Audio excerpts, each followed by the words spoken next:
Hi everyone, this is प्रतिमा सिंह और मेरे channel पोल path में आप सभी का स्वागत है। आज अगेन हम कुछ प्रश्नों की प्रैक्टिस करेंगे। इस डेली प्रैक्टिस सीरीज़ में आप सभी का स्वागत है। जो लोग नए जुड़े हैं उन्हें बताना चाहूँगी कि ये फुल कोर्स सीरीज़ चल रही है। यहाँ पॉलिटिकल साइंस का फुल कोर्स कराया जा रहा है और आप सारे वीडियोस को पाने के लिए डिस्क्रिप्शन में प्लेलिस्ट चेक करें। वहाँ पर सेपरेटली सारी प्लेलिस्ट हमने बनाकर लगा रखी हैं। कोर्स वीडियो की प्लेलिस्ट है, डेली प्रैक्टिस पे प्लेलिस्ट है और एनसीईआरटी की भी प्लेलिस्ट वहाँ पर लगी हुई है। प्लस टेलीग्राम लिंक वहाँ पे दे रखा है, तो आप जो है वो टेलीग्राम हमारा फॉलो कर लें, पोल पाथ के नाम से है। और वहाँ पर आपको जो भी मैं क्लासेस लेती हूँ तो सारी PDF फॉर्म वहाँ पर नोट्स PDF फॉर्म में मिल जाएंगे। इसके अलावा मैं एक बात और आप लोगों से शेयर करना चाहूँगी कि बहुत ही जल्द कुछ और टीचर इस चैनल पर जुड़ेंगे जो कि दूसरे सब्जेक्ट से संबंधित जो मटेरियल आपको प्रोवाइड करेंगे, प्रैक्टिस करवाएंगे। तो वो बहुत ही जल्द यहाँ शुरू हो जाएगा। कितना हो पाता है वो देखेंगे, लेकिन इसके लिए आपकी सपोर्ट की आवश्यकता है। आप ज़्यादा से ज़्यादा हमारे वीडियोज़ को शेयर करें, लाइक करें और सब्सक्राइब करें। आपके सपोर्ट से ही सारी चीज़ें संभव होंगी। हम सोच रहे हैं कि इसी चैनल पर हम सारे सब्जेक्ट का जो है फ्री कोर्स आपको अवेलेबल कराएं। इसके लिए हमें जो है आपके सपोर्ट की आवश्यकता पड़ेगी। बिना आपके सपोर्ट के हम नहीं कर सकते हैं। तो चलिए देखते हैं आज की प्रैक्टिस का पहला क्वेश्चन। पहला क्वेश्चन क्या कह रहा है? अध्यक्षीय सरकार में ऑप्शन है, अध्यक्षीय सरकार में क्या चीज़ें हैं, क्या विशेषताएं हैं, जो भी देखते हैं। राष्ट्रपति व्यवस्थापिका के प्रति उत्तरदायी होता है, मंत्रिमंडल व्यवस्थापिका के निम्न सदन के प्रति उत्तरदायी होता है, या मंत्रिमंडल व्यवस्थापिका के देन के प्रति उत्तरदायी।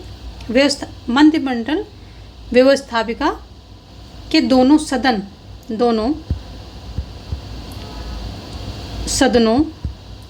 सदनों के प्रति उत्तरदायी होता है, या राष्ट्रपति जनता के प्रति उत्तरदायी होता है। तो जैसे कि हमने अध्यक्षीय शासन की प्रणाली जो है पढ़ा रखी है, तो उसमें क्या होता है कि राष्ट्रपति जो है जनता के प्रति उत्तरदायी होता है। अध्यक्षीय सरकार में होता क्या है कि जो है ये राष्ट्रपति वहाँ का सीधे जो है राष्ट्रपति उनको जनता के द्वारा चुना जाता है। नागरिक सीधे ही राष्ट्रपति का चुनाव करते हैं और इसलिए राष्ट्रपति पर मतदाताओं का प्रत्यक्ष नियंत्रण रहता है। इस व्यवस्था में होता क्या है कि मंत्रिमंडल का चयन राष्ट्रपति अपनी इच्छा अनुसार करता है तथा मंत्रिमंडल किसी भी सदन के लिए उत्तरदायी नहीं होती है। तो मंत्रिमंडल जो है किसी सदन के लिए उत्तरदायी नहीं होती है, वो राष्ट्रपति के प्रति उत्तरदायी होती है। और राष्ट्रपति अगर यहाँ ऑप्शन में देखें तो राष्ट्रपति जनता के प्रति उत्तरदायी होता है। ऑप्शन जो है डी आपका सही हो जाएगा। देखते हैं अगला क्वेश्चन क्या कह रहा है? निम्नलिखित में से कौन सा एक इस विचार का समर्थक नहीं है कि राज्य मानव शरीर का प्रतिरूप मात्र है?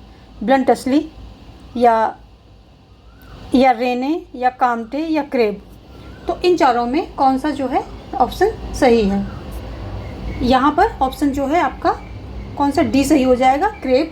क्योंकि क्या होता है कि बहुलवादी जो होते हैं ये मानते हैं कि राज्य बहुत से मानव समुदायों में से केवल एक है, यानी कि राज्य सब कुछ नहीं है। ये बहुत से मानव समुदाय होते हैं उनमें से ये एक है, यानी कि एक समुदाय है, एक संस्था है। और ह्यूगो एंड क्रेब राज्य के बहुलवादी सिद्धांत में विश्वास करते हैं और क्रेब का मानना है कि राज्य कानून पर निर्भर करता है, कानून राज्य पर नहीं।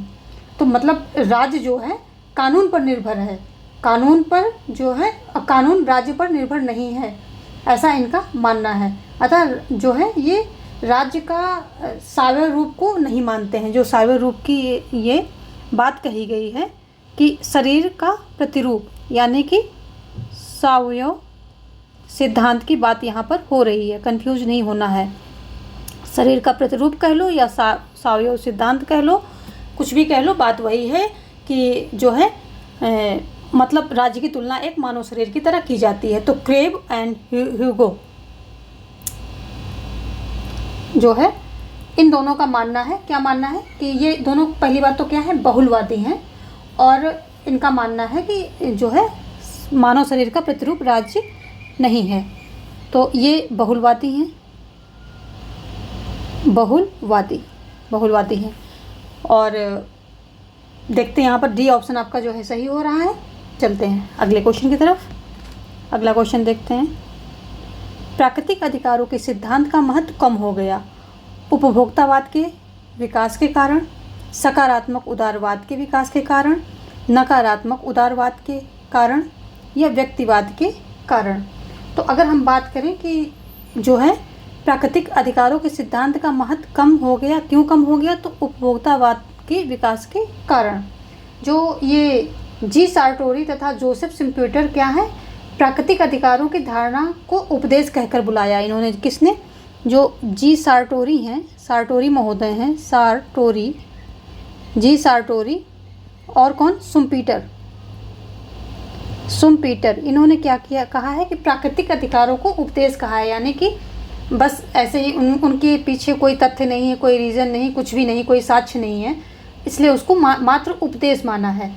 और जो है उपभोक्तावाद, अनुभववाद पर आधारित सिद्धांत जो है ये मानते हैं, जो ये उपभोक्तावादी हैं ये मानते हैं कि शास्त्रीय धारणा या प्राकृतिक अधिकारों को ये बिल्कुल भी महत्व नहीं देते, ऐसा ये मानते हैं। जितने भी उपभोक्तावादी हैं या अनुभववादी हैं, ये प्राकृतिक अधिकारों को बिल्कुल महत्व नहीं देते हैं और उपभोक्तावाद के विकास के कारण ही प्राकृतिक अधिकारों के सिद्धांत का महत्व कम हो गया। आगे देखते हैं क्वेश्चन। निम्नलिखित में से कौन एक अध्यक्षीय सरकार की विशेषता है? एकल न्यायिक व्यवस्था, संघीय व्यवस्था, शक्ति पृथक्करण, शक्ति विभाजन। तो कौन सी जो है अध्यक्षीय सरकार की जो है विशेषता है? अध्यक्षीय सरकार की विशेषता हो जाएगा यहाँ पर ऑप्शन सी, यानी कि शक्ति पृथक्करण। ये इसकी जो है खास विशेषता है। अगर हम शक्ति पृथक्करण की बात करें कि शक्ति पृथक्करण है क्या, तो शक्ति पृथक्करण का जो ये अध्यक्षीय शासन प्रणाली है, इसका प्रमुख गुण क्या है? शक्ति पृथक्करण। शक्ति पृथक्करण का अर्थ क्या होता है? ये जो है शासन जो है तीनों अंग, जो शासन के 3 अंग हैं, विधायिका, कार्यपालिका, न्यायपालिका, अपनी अपनी शक्ति का प्रयोग करें। यानी कि जो विधायिका,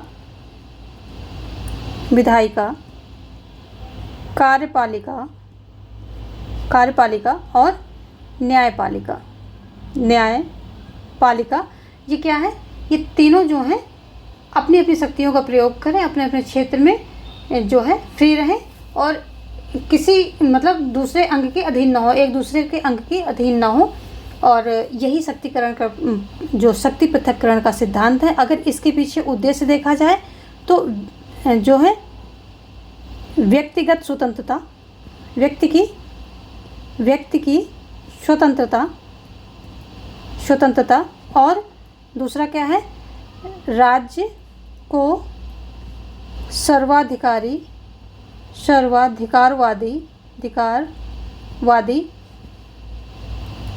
होने से बचाना।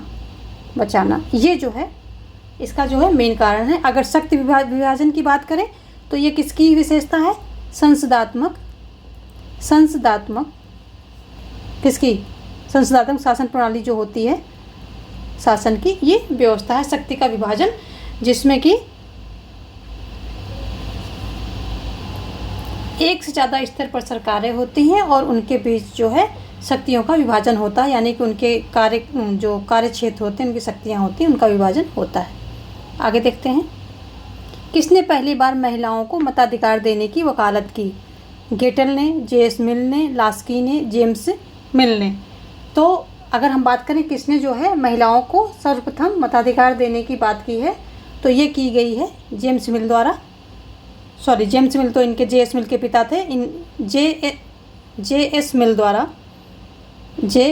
द्वारा देखिए जेम्स मिल और जे.एस. मिल दे दिया, तो इसमें कंफ्यूज मत होना। ये जेम्स मिल जो है जे.एस. मिल के पिता थे, तो ये मिलते जुलते नाम हैं, गलत टिक नहीं करना है, ध्यान से पढ़ना है। तो जे.एस. मिल के द्वारा जो है महिलाओं को सर्वप्रथम जो है क्या मताधिकार देने की वकालत की गई थी जे.एस. मिल के द्वारा। और क्या जे स्मिथ ने गुणात्मक मतदान की बात कही। मतदान की बात ये करते हैं, क्यों कहते हैं कि जो व्यक्ति जितना शिक्षित है उतना ज़्यादा उसको जो है मत देने का अधिकार होना चाहिए। यदि कोई प्रोफेसर है तो उसके मत ज़्यादा होंगे। यदि कोई मतलब छोटे लेवल में पढ़ाता है, कोई टीचर है, ये मान लीजिए हम अपनी लाइन में बात करें, कोई प्रोफेसर उसके मत ज़्यादा होंगे और कोई इंटर कॉलेज का टीचर है तो उसके मत कम होंगे। तो जो जितना व्यक्ति अधिक पढ़ा लिखा होगा उसके मत उतने ज़्यादा होने चाहिए, ऐसा इनका मानना है। और एक मत एक वोट के ये खिलाफ थे। तो ये जो है, और ये मिल की बातें हो गई। और ये नकारात्मक स्वतंत्रता के प्रबल समर्थक थे। ऑन लिबर्टी इनकी बुक है, ऑन लिबर्टी इनकी बुक है, जिसमें इन्होंने जो है क्या अपने जो है स्वतंत्रता संबंधी विचार दिए हैं। और एक इनकी बुक और है जिसमें इन्होंने महिलाओं के लिए जो थोड़ा सा उसमें विचार लिखे हैं, सब्जेक्शन ऑफ वुमेन, ये भी इनकी एक बुक है। लास्की को देख लेते हैं। तो a grammar of politics, a grammar of politics, a grammar of politics जो है इनकी पुस्तक का नाम है। और ये लोक कल्याणकारी राज्य के प्रवर्तक हैं। लोक कल्याणकारी राज्य के प्रवर्तक माने जाते हैं। ये जो जेम्स मिल थे, ये जे मिल के पिता थे। आगे ऑप्शन क्या है यहाँ पर, बी हो जाएगा। देखते हैं अगला क्वेश्चन। 1906 में स्थापित मुस्लिम लीग की नीति में निम्नलिखित में से कौन से उद्देश्य सम्मिलित नहीं थे। नहीं पूछ रहा है। द्विराष्ट्र सिद्धांत या भारत का सांप्रदायिक विभाजन या पृथक पाकिस्तान की मांग या उपरोक्त सभी। कौन से जो है इसमें संबंधित नहीं थे, जो कौन से इसमें सम्मिलित नहीं थे। तो ऑप्शन डी जो है यहाँ पर सही हो जाएगा। आप लोग ऑप्शन जो है देने की कोशिश किया करें। अगर जिनका भी आंसर आपको पता है देने की कोशिश किया करें, उससे आपका फिक्सेशन होता रहेगा। एग्ज़ाम अब बहुत दूर नहीं है। एक्टिव लर्निंग करना बहुत ज़रूरी है, पैसिव लर्निंग से कोई फ़ायदा नहीं है। तो ऑप्शन जो है देने की कोशिश किया करें। तो ये यहाँ पर ऑप्शन जो है डी आपका सही हो रहा है। क्यों? क्योंकि जब ये इसमें 1906 में जब ये मुस्लिम लीग स्थापित होती है तो इसका उद्देश्य बस इतना ही होता है कि ये जो है भारतीय मुसलमानों में अंग्रेजी सरकार के प्रति राजभक्ति की भावना को प्रोत्साहित करना। क्या होता है? भारतीय मुसलमानों में अंग्रेजी सरकार के प्रति राजभक्ति की भावना को प्रोत्साहित करना, ये एक इसका उद्देश्य होता है। दूसरा होता है भारतीय मुसलमानों के राजनीतिक तथा अन्य अधिकारों की रक्षा करना। तो जो है ब्रिटिश सरकार, इसका उद्देश्य क्या होता है? पहला उद्देश्य देख लेते हैं मुस्लिम लीग का। तो क्या है? ब्रिटिश सरकार जो होती है, ब्रिटिश सरकार के प्रति राजभक्ति, किसके मन में? मुसलमानों के मन में राजभक्ति उत्पन्न करना। दूसरा देख लेते हैं मुसलमानों के अधिकारों की रक्षा करना। जो मुसलमान हैं उनके मुसलमानों के अधिकारों की रक्षा, ये इसका दूसरा जो है मेन ऑब्जेक्टिव होता है। और ये दोनों यानी कि जो पहला, ये दोनों ऑब्जेक्टिव को ध्यान में रखते हुए क्या है कि मुसलमानों तथा अन्य भारतीय संप्रदायों के बीच सद्भावना बढ़ाना, यानी कि अपना जो है मुसलमानों के अधिकारों का जो है ध्यान रखते हुए और राज सरकार जो ब्रिटिश सरकार के प्रति राजभक्ति का भी ध्यान रखते हुए जो हिंदुस्तान के अन्य संप्रदाय थे उनके बीच में सद्भावना बढ़ाना, जो ये मुस्लिम लीग के उद्देश्य थे स्टार्टिंग में जब इसकी स्थापना होती है। तो उपरोक्त सभी यहाँ पर सही हो जाएगा इसके अकॉर्डिंग कि यहाँ पर क्या है, सम्मिलित नहीं है तो कोई भी सम्मिलित नहीं है। जब ये लीग स्थापित हुई थी तो द्विराष्ट्र सिद्धांत ये नहीं फॉलो कर रही थी, सांप्रदायिक विभाजन भी नहीं चाहती थी और पृथक पाकिस्तान की मांग भी इसका उद्देश्य नहीं था। तो कोई भी नहीं था इसका, जो ऑप्शन दिए गए इनमें से इसका कोई भी उद्देश्य नहीं था। उद्देश्य इसका कुछ और था, बाद में हो गए, ये सारी चीज़ें बाद में हुई हैं। देखते हैं अगला क्वेश्चन।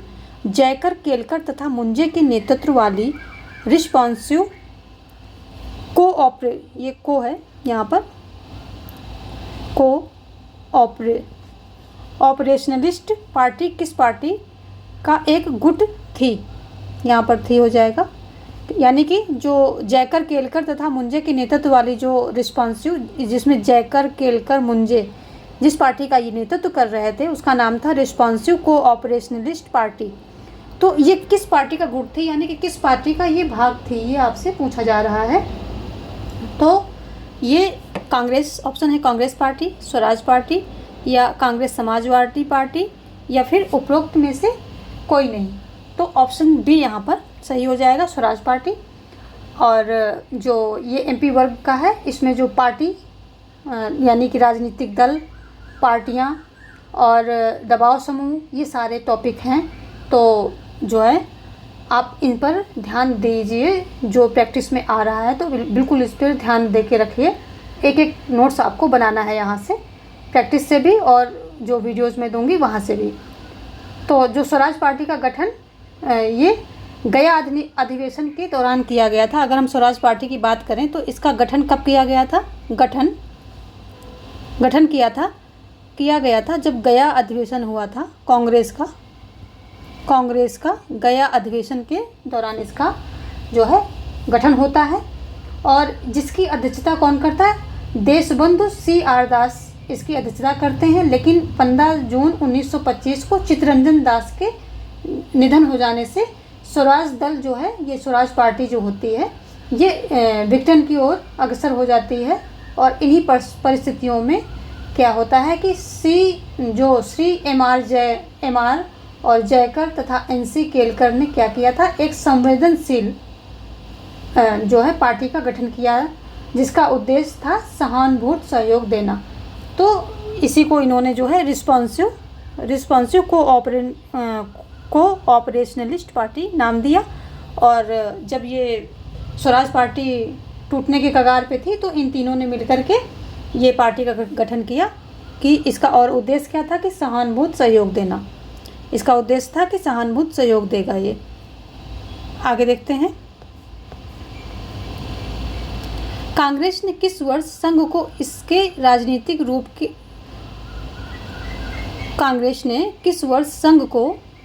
राजनीतिक रूप में भारत के लिए स्वीकार किया?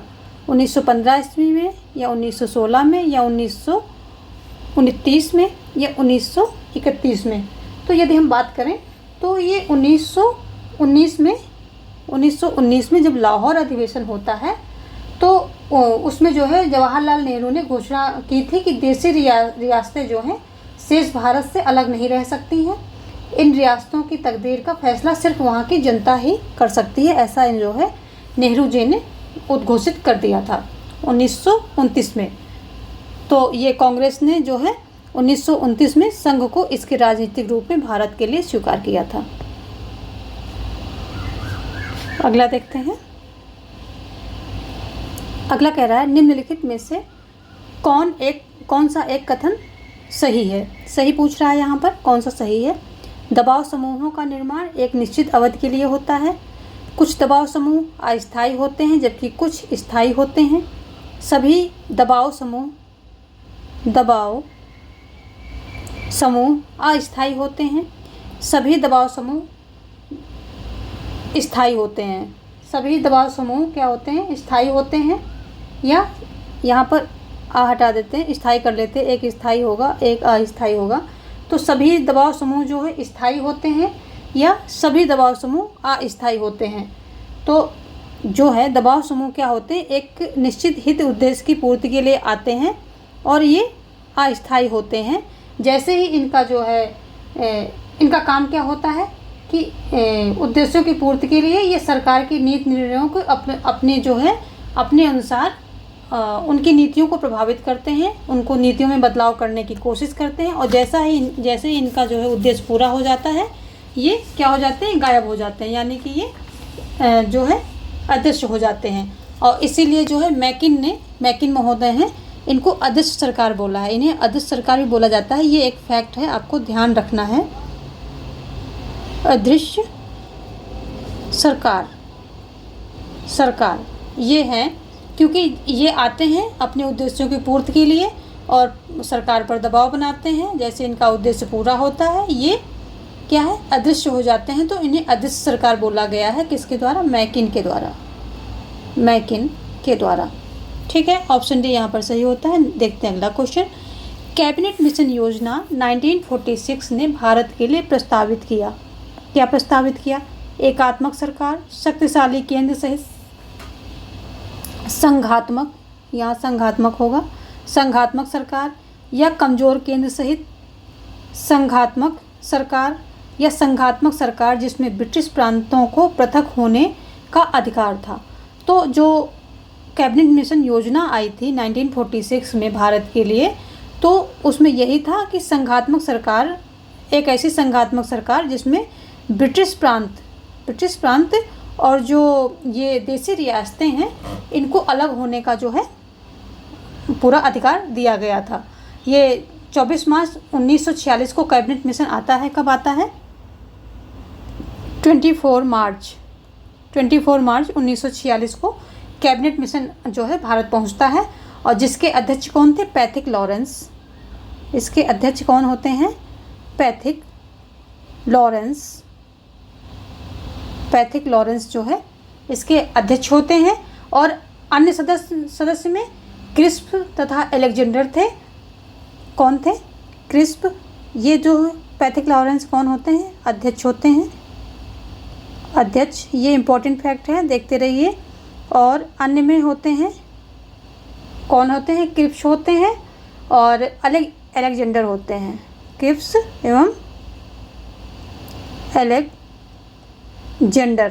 ये होते हैं।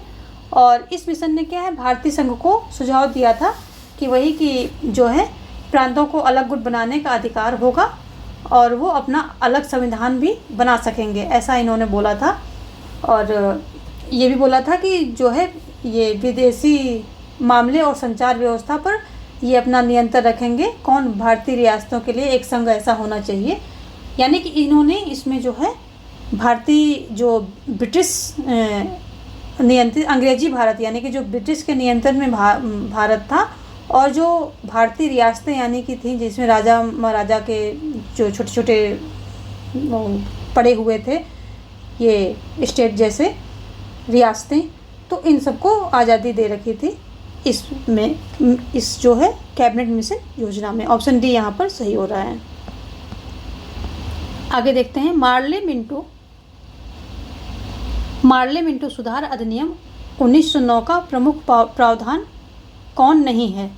विधान परिषदों के आकार में वृद्धि, केंद्रीय विधान परिषदों में सरकारी बहुमत, सांप्रदायिक और पृथक निर्वाचन पद्धति, या केंद्रीय विधान परिषद में निर्वाचित सदस्यों को स्थान नहीं।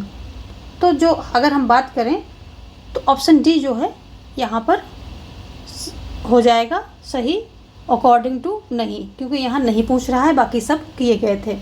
तो इसमें क्या होता है कि जो केंद्रीय विधान परिषद की कुल संख्या कितनी होती? 69 कर दी गई थी इसमें। यानी कि इसमें जो ये विधान परिषद के सदस्यों की संख्या थी ये बढ़ा दी गई थी, जिसमें 37 शासकीय वर्ग से और शेष 32 अशासकीय वर्ग से थे। 32 सदस्य थे, उसमें 5 जो हैं गवर्नर जनरल द्वारा मनोनीत किए जाते थे और शेष 27 का निर्वाचन किया जाता था। तो यहाँ पर क्या है कि केंद्रीय विधान परिषद में निर्वाचित सदस्य को स्थान नहीं था, जबकि निर्वाचित सदस्य जो है थे वहाँ पर। और विधान परिषद जो थी, विधान परिषद के आकार में वृद्धि भी की गई थी और केंद्रीय तथा प्रांतीय विधान परिषदों के कार्यक्षेत्र का विस्तार भी किया गया था। तो जो है विधान परिषद का मतलब जो ये आकार में वृद्धि हुई थी, इनके कार्य का विस्तार हुआ था शॉर्ट में देखें, और क्या हुआ था कि इनकी संख्या में वृद्धि की गई थी, प्लस जो है विधान परिषद में निर्वाचित सदस्यों को स्थान मिला था, जबकि यहाँ पर दिया है नहीं, तो ये हो जाएगा गलत। ये मतलब गलत है लेकिन नहीं पूछ रहा है, तो इसके अकॉर्डिंग सही हो जाएगा। केंद्रीय विधान परिषद में निर्वाचित सदस्यों को स्थान नहीं, तो ये आपका ऑप्शन होगा। आगे देखते हैं। निम्नलिखित में से कौन सा एक पॉलिटिकल, बुक का नाम बहुत लंबा है, ध्यान से सुनिए। Political parties a sociological study of the oligarchical and tendencies of modern democracy नामक पुस्तक का लेखक कौन है? तो सार्टोरी, बर्ग, डुअर्जर, रॉबर्ट मिशल्स। तो इसमें ऑप्शन डी आपका सही हो जाएगा। रॉबर्ट मिशल्स जो है इस पुस्तक को जो है रॉबर्ट मिशल्स के द्वारा जो है लिखा जाता है और इसका अंग्रेजी अनुवाद 1959 में किया जाता है। मिशल्स ने क्या किया था कि दलगत राजनीति के संदर्भ में गुटतंत्र के लौह नियम का प्रतिपादन किया था। इन्होंने चाहे गुटतंत्र कह लें चाहे अल्पतंत्र कह लें, कुछ भी कह सकते हैं, गुट दोनों नाम से आ जाता है। गुटतंत्र, अल्पतंत्र के लौह नियम का इन्होंने प्रतिपादन किया था। ऑप्शन डी यहाँ पर सही हो रहा है। आगे देखते हैं, निम्नलिखित में से कौन संविधान सभा का एक गैर कांग्रेसी सदस्य था? ऑप्शन है JB Kripalani, doctor BR Ambedkar, KM Munshi, TT Krishnamachari. तो यहाँ पर जो है ऑप्शन बी आपका सही हो जाएगा। जो ये डॉक्टर BR अम्बेडकर थे, ये क्या थे? ये गैर कांग्रेसी थे और संविधान सभा में कुल 389 सदस्य थे। कितने थे? 389। संविधान सभा की अगर हम बात करें तो 389 सदस्य थे और केवल मतलब वहाँ पर कई सारे नेता ऐसे भी थे जो गैर कांग्रेसी थे, जैसे कि स्वतंत्र पार्टी C राजगोपालचारी, ये स्वतंत्र पार्टी से थे और गैर कांग्रेसी थे। और जैसे ये दलित जो गैर कांग्रेसी दलित थे BR अम्बेडकर थे और समाजवादी आचार्य नरेंद्र देव थे। ये सभी क्या थे कि ये जो है संविधान सभा के सदस्य बने जो कि कांग्रेसी नहीं थे। और नेहरू जी का जो है कैबिनेट में 5 गैर कांग्रेसी सदस्यों में से एक अम्बेडकर थे जिन्होंने बाद में इस्तीफा भी दे दिया था। तो ये जो है ऑप्शन यहाँ पर बी सही हो जाएगा। अगला है, किसने ब्रिटिश साम्राज्य के 1858 की उद्घोषणा को मैग्ना कार्टा, यहाँ पर मैग्ना कार्टा होगा, मैग्ना कार्टा को हिंदी में क्या बोलते हैं? अधिकार पत्र। तो मैग्ना कार्टा की संज्ञा दी किसने दी? गांधी जी ने, एनी बेसेंट ने, दादा भाई नौरोजी ने या गोपाल कृष्ण गोखले ने? तो जो ऑप्शन बी है यहाँ पर ये सही हो जाएगा। एनी बेसेंट ने जो है ये संज्ञा दी थी इन्होंने कि जब ये ईस्ट इंडिया कंपनी का शासन ख़त्म होता है, ये जो वो होता है आंदोलन होता है, विद्रोह होता है 1857 का, और 58 में क्या होता है कि ईस्ट इंडिया कंपनी का नियंत्रण ख़त्म करके क्राउन द्वारा संसद के माध्यम से भारत को संचालित करना जो है शुरू किया जाता है। तो इसमें जो है एनी बेसेंट कहते हैं कि इस नए युग का सूत्रपात सामग्री के साम्राज्ञी यानी कि जो वहाँ की महारानी होती हैं विक्टोरिया, उनके द्वारा जो हुआ है, अतः यह मैग्ना कार्टा या अधिकार पत्र है, ऐसा इन्होंने बोला था एनी बेसेंट ने। आगे देखते हैं, लॉर्ड लिनलिथगो के काल में चैटफील्ड समिति का गठन किया गया था। इस समिति का संबंध था कृषि तथा सिंचाई सुधारों से या मौद्रिक सुधार से या भारतीय सेना के आधुनिकीकरण से या प्रांतीय स्वायत्तता से। तो जो लॉर्ड लिनलिथगो द्वारा ये काल में चैटफील्ड समिति का गठन किया था, कौन सी चैटफील्ड समिति का गठन किया गया था, इस समिति का संबंध किससे था ये आपको बताना है। तो जो ये चैटफील्ड समिति का गठन किया था इसका संबंध किससे था? इसका संबंध था भारतीय सेना के आधुनिकीकरण से था। इसमें जो है ब्रिटिश सैनिक की स्थायी संगठन में लगभग 25% की कमी का प्रावधान किया गया था। और क्या था कि सीमा की प्रतिरक्षा, आंतरिक सुरक्षा, समुद्र तट की प्रतिरक्षा और आम सुरक्षित सेना, इन सब में जो है सेना का वितरण कर दिया गया था। इन चार प्रकार में या 4 विभागों में इनका जो है वितरण कर दिया था। और राजकीय भारतीय नौसेना नवीनतम प्रकार के जहाज़ों से मजबूत की जाने वाली थी। कब? इसमें चैटफील्ड की समिति के गठन की जो सिफारिशें दी गई थी उसके अकॉर्डिंग। आगे देखते हैं, कैबिनेट मिशन द्वारा प्रस्तावित अंतरिम सरकार में कुल कितने सदस्य थे? 15 थे, 25 थे, 16 थे या 14 थे? तो यदि हम बात करें कि कैबिनेट मिशन जो है भारत पहुंचता कब है, 24 मार्च 1946 को पहुंचता है। और अगर हम इसकी संस्तुतियों की बात करते हैं तो इसकी संस्तुतियों के अनुसार जो अंतरिम राष्ट्रीय सरकार का गठन होगा वो संविधान सभा के इसकी संस्तुतियों के अनुसार जो है ये अंतरिम राष्ट्रीय सरकार का गठन होगा, यानी कि जैसे ये सुझाव देगी उसी प्रकार जो है अंतरिम सरकार का गठन होना था। और संविधान सभा का चुनाव जो होता है वो जुलाई 1946 में होता है। कब होता है? जुलाई 1946 में जो है इसका चुनाव होता है। ये इम्पोर्टेंट है, ये ध्यान आपको रखना है कि संविधान सभा के जो चुनाव कब होता है तो ये 1946 में होता है। और जो पंडित जवाहरलाल नेहरू होते हैं वो 2 सितंबर 1946 को अंतरिम सरकार का गठन करते हैं। 2 सितंबर जुलाई में होता है और 2 सितंबर डेट वही, सन वही रहता है। 1946 में क्या है जो है अंतरिम सरकार का ये गठन कर लेते हैं पंडित जवाहरलाल नेहरू। और इसमें सदस्य कितने होते हैं? इस अंतरिम सरकार में मुस्लिम लीग को जोड़ करके 14 सदस्य होते हैं। टोटल 14 सदस्य होते हैं। 14 सदस्य होते हैं। मुस्लिम लीग भी इसमें होती है। मुस्लिम लीग को जोड़ करके जो है बात की जा रही है। कुल 14 सदस्य होते हैं। तो ऑप्शन डी आपका निकल गया आंसर। आगे देखते हैं थॉमस रॉबर्टसन आयोग का गठन जो कि 2001 में किया गया था। यह संबंधित था किससे? मौद्रिक सुधार से, शिक्षा से, रेल से या लोक सेवा से।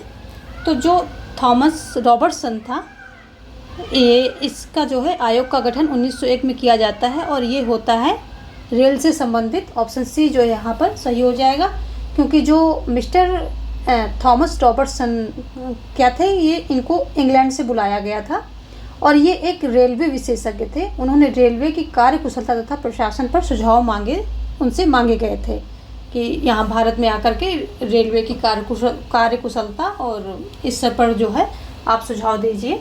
तो ये रॉबर्टसन कौन थे? रेल विशेषज्ञ थे, रेलवे विशेषज्ञ थे। क्या थे? रेलवे विशेषज्ञ।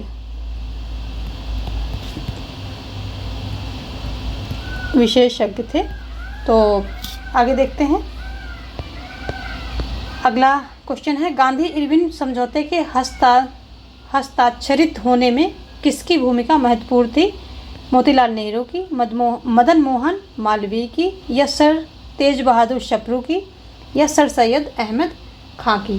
किसकी जो है भूमिका इसमें महत्वपूर्ण थी? जो सर तेज बहादुर सप्रू थे इनकी भूमिका थी, क्योंकि जो 5 मार्च 1931 को गांधी इरविन समझौते पर हस्ताक्षर हुए थे। कब हुए थे हस्ताक्षर? ये 5 मार्च 1931 को हुए थे। और गांधी इरविन समझौते का प्रबंध सर तेज बहादुर सप्रू ने और जयकर ने तथा शास्त्री की मध्यस्थता में किया गया था। और इसका जो मुख्य कारण क्या था कि सविनय अवज्ञा आंदोलन को खत्म करने के लिए ये हस्ताक्षर किए गए थे। तो ये प्रयास किस लिए हुए थे? सविनय अवज्ञा आंदोलन को खत्म करने के लिए ये सारे जो है ये इनका समझौता ये किया गया था। आगे देखते हैं। यहाँ पर सी ऑप्शन आपका सही हो रहा है। आगे देखते हैं। प्रजातंत्र इसलिए वांछनीय है क्योंकि इसमें सकल संतुष्टि शासन की अन्य प्रणालियों की अपेक्षा बेहतर समाहित है। यह तर्क दिया गया उदारवादियों द्वारा, उपयोगितावादियों द्वारा, मार्क्सवादियों द्वारा या समाजवादियों द्वारा। तो प्रजातंत्र जो है इसमें सकल संतुष्टि शासन की अन्य प्रणालियों से के अपेक्षा बेहतर समाहित है। ये उपयोगितावादियों द्वारा जो है ये बात कही गई है। जो उपयोगितावाद है वो प्रजातंत्र व्यवस्था के पक्ष में है। और क्योंकि जो बेंथम का मत है वो इनका मत है कि केवल प्रजातंत्र में ही उनका सूत्र क्या है? सर्वोत्तम अधिकतम लोगों का अधिकतम सुख है। किसका? बेंथम का सूत्र है अधिकतम लोगों का अधिकतम सुख। तो ये क्या कहते हैं, बनता कि प्रजातंत्र में ही सिर्फ उनका जो है सूत्र सर्वोत्तम रूप से लागू होगा, क्योंकि प्रजातंत्र में क्या है जो है अधिकतम लोगों का अधिकतम सुख पर जो है क्या नीतियाँ बनाई जाती हैं, और केवल प्रजातांत्रिक शासन में ही शासकों तथा शासितों के हितों में एक रूपता संभव है। तो जो है ये उपयोगितावाद के द्वारा ये बातें मानी गई, यानी कि ये मान्यता उपयोगितावादियों की है। आगे देखते हैं।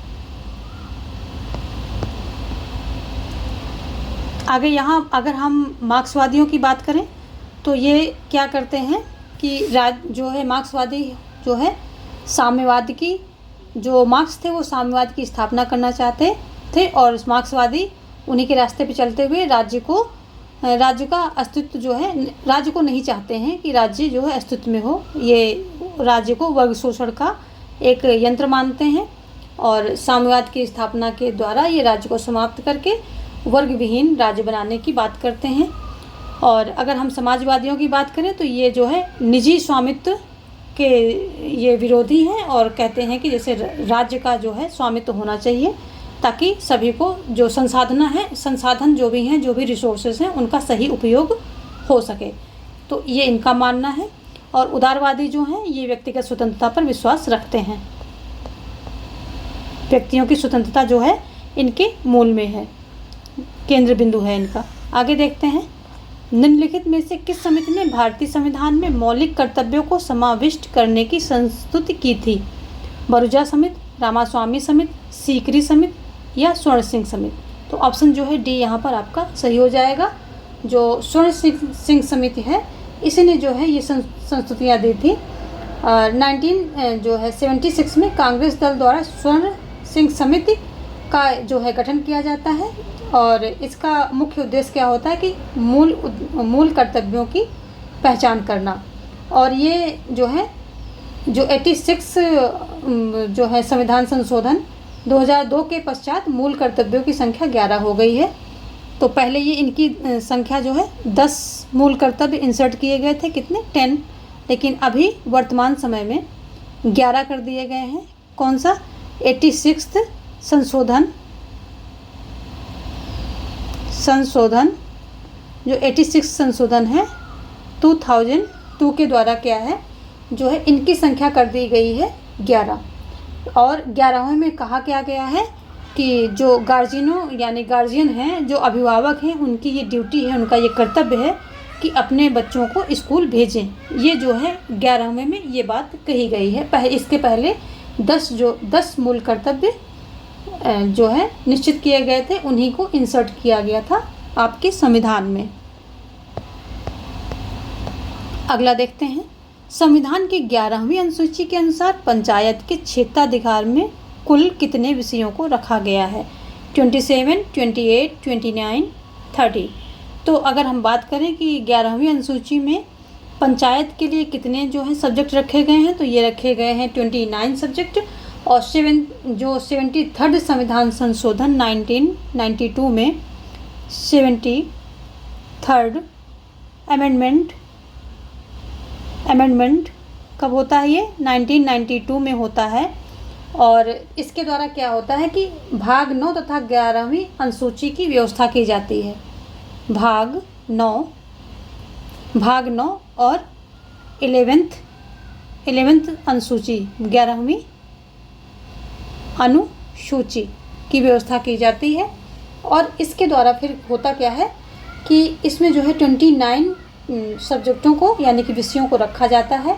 और संविधान के अनुच्छेद 243 के जी में जो है 11वीं अनुसूची की बात कही गई है।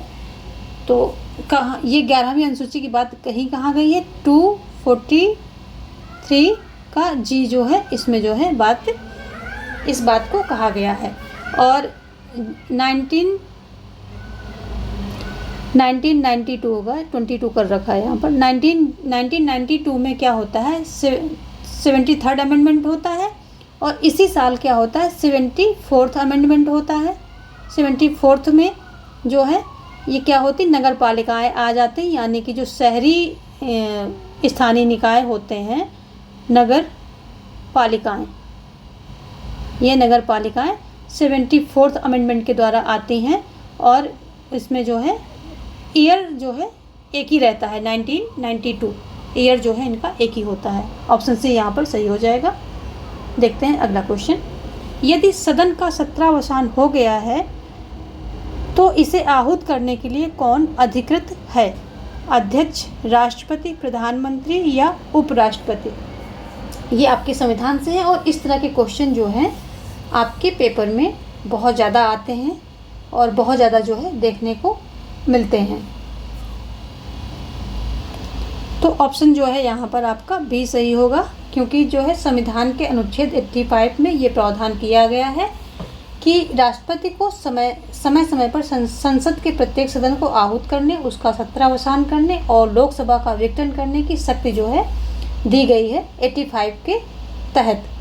जो अनुच्छेद 85 है संविधान का, उसके तहत ये शक्तियाँ किसको? राष्ट्रपति को दी गई हैं कि संसद को, प्रत्येक सदन को वो आहूत कर सकता है, उसका सत्रावसान भी कर सकता है, यानी कि संसद के सदन को मतलब बुला सकता है और जो है उसका समापन भी कर सकता है, और जो लोकसभा का विघटन है वो भी कर सकता है। तो सदन का सत्रावसान भी राष्ट्रपति के द्वारा किया जाता है और आहूत भी किया जाता है, और क्या हो जाता है कि लोकसभा का विघटन भी किया जाता है। ऑप्शन बी हो जाता है यहाँ पर सही। देखते हैं, जबकि जो ये उपराष्ट्रपति होता है ये कहाँ का? जो राज्यसभा है उसका पदेन, राज्यसभा उसका पदेन जो है पीठासीन अधिकारी होता है, या इसको सीधा सभापति बोलें, सभापति होता है, पदेन अधिकारी होता है। और पद क्या होता है इसका? सभापति का होता है। पदेन अधिकारी होता है, पदेन पीठासीन अधिकारी होता है। और प्रधानमंत्री की बात करें तो वास्तविक शक्ति इसी के पास होती है भारत में।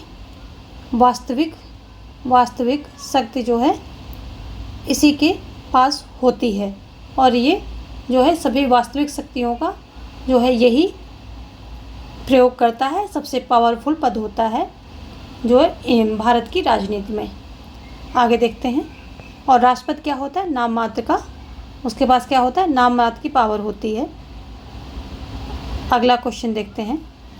निम्न में से किसने संसदीय व्यवस्था की यह परिभाषा दी है कि संसदात्मक व्यवस्था शासन के सामयिक मूल्यांकन के साथ साथ दिन प्रतिदिन के मूल्यांकन का भी अवसर प्रदान करती है? किसकी बात? संसदीय व्यवस्था की बात हो रही है कि जो समय समय पर तो मूल्यांकन होता ही है, लेकिन दिन प्रतिदिन के मूल्यांकन का भी अवसर मिलता है किसमें? संसदीय व्यवस्था में। Doctor BR. अम्बेडकर ने ऐसा कहा, या बेंज हार्ट ने ऐसा कहा, या एम.सी. छागला ने कहा, या ब्राइस ने कहा? तो ये कहा गया है डॉक्टर बी.आर. अम्बेडकर के द्वारा। ये मानते हैं कि संसदीय व्यवस्था में समय समय पर मूल्यांकन भी होता है और दिन प्रतिदिन का मूल्यांकन का भी उसमें जो है स्कोप रहता है। आगे देखते हैं। यह किसका कथन है कि योजना आयोग ने संवाद को निरस्त कर दिया? ये किसका कथन है? Doctor BR. अम्बेडकर, अशोक चंद्रा, जवाहरलाल नेहरू या के.एस. हेगड़े? तो ये जो है अशोक चंद्रा के द्वारा कहा जाता है। ऐसी बात बी ऑप्शन यहाँ पर सही हो जाएगा। योजना आयोग का गठन कब होता है? योजना आयोग का गठन होता है, इसका गठन कब होता है? इसका गठन होता है मार्च 1950 को इसका गठन होता है। और प्रधानमंत्री इसके पदेन अध्यक्ष होते हैं, जो पीएम होता है। पीएम इसके क्या होते हैं? पदेन अध्यक्ष हो जाते हैं, यानी कि जो भी पीएम होगा, जो भी पीएम आएगा वो योजना आयोग का अध्यक्ष बन जाएगा। ठीक है। और जो पूर्व वित्त आयोग के अध्यक्ष एवं नियंत्रक महालेखा परीक्षक थे अशोक चंद्रा, इन्होंने टिप्पणी की थी योजना आयोग पर कि योजना आयोग ने न केवल संरचना बल्कि अपनी भूमिका से भी लोकतंत्र और संघवाद को मात दे दी। ये इन्होंने टिप्पणी की थी जो है किस पर? योजना आयोग पर। अब योजना आयोग को का नाम बदल के क्या कर दिया गया है? नीति आयोग कर दिया गया है। तो जो है इसको जो है रिप्लेस कर दिया गया है किससे? नीति आयोग से। आगे देखते हैं।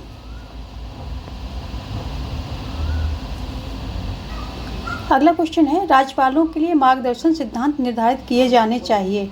यह अनुशंसा की गई है बलवंत राय मेहता समिति द्वारा, गोरेवाला रिपोर्ट द्वारा, अशोक मेहता समिति द्वारा या प्रशासनिक सुधार आयोग द्वारा। तो यहाँ पर आपका ऑप्शन डी जो है सही हो जाएगा, जो प्रशासनिक सुधार आयोग द्वारा, इसी के द्वारा जो है सिफारिश की गई थी और कि जो है इसके राज्यपाल के लिए मार्गदर्शक सिद्धांत निर्धारित किए जाएं। क्यों? क्योंकि जो है ये यहाँ पर सबको लग रहा था कि इनके द्वारा जो है अपने अधिकारों का दुरुपयोग किया जा रहा है। और जब ये जो है प्रथम प्रशासनिक सुधार आयोग बैठता कब है? ये 1966 से 1966 टू 1970 तक जो है ये अपना कार्य करता है। और इसने जो सिफारिशें क्या की, यानी कि जो संस्तुति दी उसमें था कि राज्यपाल की विवेकाधिकार शक्ति के प्रयोग के लिए एक मार्गदर्शक सिद्धांत निर्धारित किया जाना चाहिए, अन्यथा राज्यपाल इसका लाभ राजनीतिक उद्देश्यों की पूर्ति के लिए करता रहेगा। ये जो है इनकी मेन संस्तुति। तो किसके लिए? जो विवेकाधिकार शक्ति है, विवेकाधिकार शक्ति के लिए। ये भी कभी क्वेश्चन यहाँ से बन सकता है, किस शक्ति के लिए? तो विवेकाधिकार शक्ति के लिए एक मार्गदर्शक सिद्धांत निर्धारित किए जाने की बात इस समिति ने कही थी। जबकि अशोक मेहता समिति जो है पंचायत राज से संबंधित है और बलवंत राय मेहता समिति भी उसी से है। जो अशोक मेहता समिति थी ये पंचायती राज के बारे में 2 टियर सिस्टम को इसने सिफारिश की थी कि 2 स्तरीय जो है वहाँ पर संस्था होनी चाहिए और त्रिस्तरीय जो है हटा देनी चाहिए। त्रिस्तरीय की जगह पर इसने 2 स्तरीय या 2 टियर सिस्टम की बात करी थी। तो ठीक है, आज हमने 25 क्वेश्चन दिए थे और ये सभी हमने कवर किए हैं। यदि आप लोगों को वीडियो ज़रा भी यूजफुल लगती है तो प्लीज़ लाइक और शेयर करना बिल्कुल ना भूलें और कल मिलते हैं कुछ और प्रश्नों के साथ। धन्यवाद।